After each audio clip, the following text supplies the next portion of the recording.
So, abends 23:23 Uhr. Was haben wir hier? Ein Feuer, das fast ausgeht. Dann wollen wir mal dafür sorgen, dass es wieder brennt. Anzündholz aus dem Flur holen. In dem Fall ist es die gute Rinde von der Weide, die schon total trocken ist. Man sieht es ja, gell? Und hört es auch. Einfach rein damit. Bisschen kleiner hätte es schon sein können, habe ich noch gesagt. Hat er wieder nicht gemacht. Na gut, so, rein.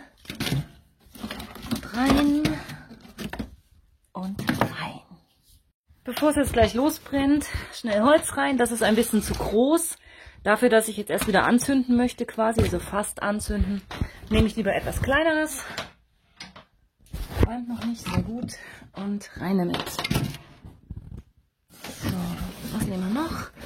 Das, oh, alles sehr groß, Mann.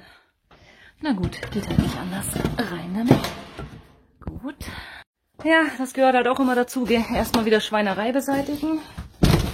Mit einer Hand geht's schlecht, aber gut, ich schütte das jetzt einfach hier rein, aus Faulheit. Normalerweise kehre ich es immer auf. Noch kurz checken, ob der Zug noch offen ist. Nicht, dass ihn jemand zugemacht hat. Alles offen, ja. An der Seite auch noch. Und jetzt natürlich ganz wichtig, unten die Asche etwas schüren. Beziehungsweise nicht die Asche, die Glut schüren, damit das Feuer wieder richtig schön Luft kriegt. So viel ist ja noch nicht drin, okay. Und jetzt können wir mal kurz zuhören. Moment. Die Tür hat noch zum Krach.